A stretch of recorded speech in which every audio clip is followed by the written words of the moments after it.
નમસ્કાર મિત્રો તાજેતરમાં ગુજરાત સરકારના કૃષિ મંત્રી શ્રી રાઘવજી પટેલ દ્વારા કૃષિ રાહત પેકેજ 2024 જાહેર કરવામાં આવેલ છે, જેની અંદર જે પૂરથી નુકસાનગ્રસ્ત વિસ્તારના જે ખેડૂતો હોય તેમના માટે કુલ 350 કરોડનું કૃષિ પેકેજની ફાળવણી કરેલ છે। તો ગુજરાતમાં જુલાઈ 2024ની મહિનામાં જે વરસેલા ભારે વરસાદથી નુકસાનગ્રસ્ત વિસ્તારના ખેડૂતો માટે સરકારના કૃષિ મંત્રી દ્વારા કૃષિ રાહત પેકેજ 2024 જાહેર કરવામાં આવેલ છે। તો આ વિડીયોની અંદર કયા કયા જિલ્લાને આ કૃષિ પેકેજનો લાભ મળશે તથા ખેડૂતોને કેટલી સહાય કૃષિ પેકેજની અંદર મળવાપાત્ર થશે તેમજ એસડીઆરએફના ધારાધોરણ શું છે તેની તમામ માહિતી આ વિડીયોમાં આજે આપણે મેળવીશું। કૃષિ રાહત પેકેજ 2024 જેની અંદર ગુજરાત રાજ્યના મુખ્યમંત્રી દ્વારા 350 કરોડ રૂપિયાની ફાળવણી કરવામાં આવેલ છે, જે અંતર્ગત અસરગ્રસ્ત ખેડૂતોને એસડીઆરએફના જે ધારાધોરણ છે તે મુજબ સહાયની ચૂકવણી કરવામાં આવશે।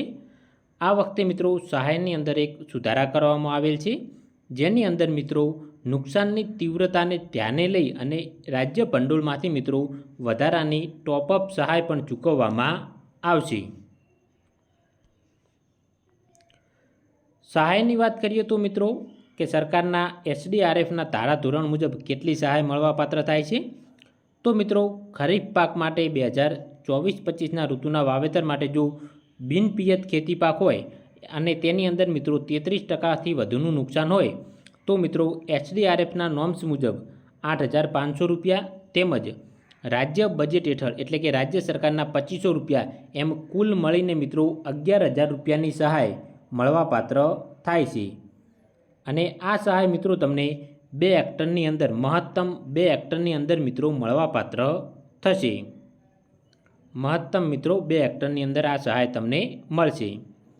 જો વર્ષાયુ અથવા તો પિયત પાક હોય અને તેની અંદર 33% કે તેથી વધુનું નુકસાન હોય તો એસડીઆરએફના નોર્મ્સ મુજબ 17,000 રૂપિયા તેમજ રાજ્ય સરકારના 5,000 એમ કુલ મળીને 22,000 રૂપિયાની સહાય પ્રતિ હેક્ટરે મળવાપાત્ર થશે।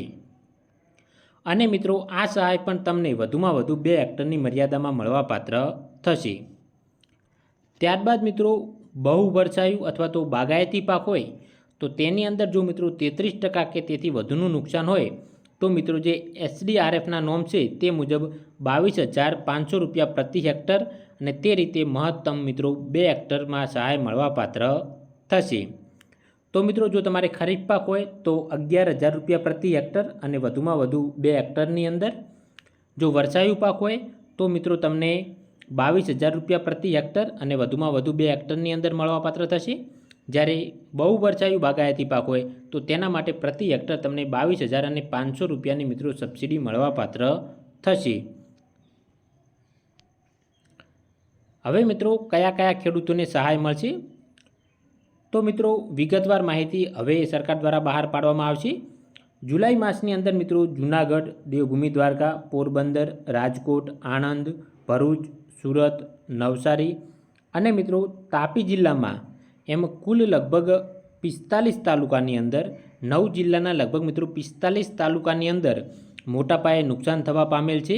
તો તેની અંદર જો 33%થી વધારે નુકસાન થયેલ હોય તો આ 9 જિલ્લાના 45 તાલુકાઓને એસડીઆરએફના જે ધારાધોરણ હોય તે મુજબ નુકસાનની તીવ્રતાને ધ્યાને રાખી અને ખેડૂતોને સહાય ચૂકવવામાં આવશે।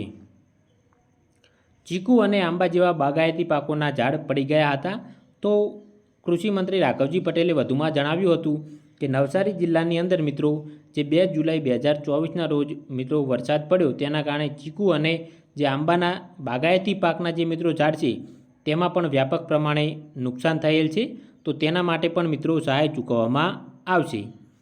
હવે એસડીઆરએફના ધારાધોરણ મુજબ કે જે ખેડૂતોને 3500 રૂપિયા અથવા તો તેનાથી ઓછી સબસિડી મળતી હશે તો તેને સરકાર દ્વારા ઓછામાં ઓછા 3,500 રૂપિયાની સબસિડી ચૂકવવામાં આવશે। અસરગ્રસ્ત ગામોની યાદી જાહેર કરવામાં આવશે। હવે ટૂંક જ સમયની અંદર આ સહાય માટે સરકાર દ્વારા ડિજિટલ ગુજરાત પોર્ટલ પર રજિસ્ટ્રેશન કરવાનું રહે છે અને કયા જિલ્લાના કયા તાલુકાને મિત્રો લાભ મળશે તેની પણ વિગતવાર માહિતી મિત્રો હવે સરકાર દ્વારા ટૂંક સમયની અંદર બહાર પાડવામાં આવશે. તો મિત્રો જ્યારે યાદી બહાર પાડવામાં આવશે અથવા તો બીજા કોઈ અપડેટ્સ જ્યારે પણ આવશે ત્યારે આપણે તેના માટે મિત્રો અલગથી વિડીયો બનાવીશું. વિડીયો જોવા બદલ તમામ મિત્રોનો ખૂબ ખૂબ આભાર.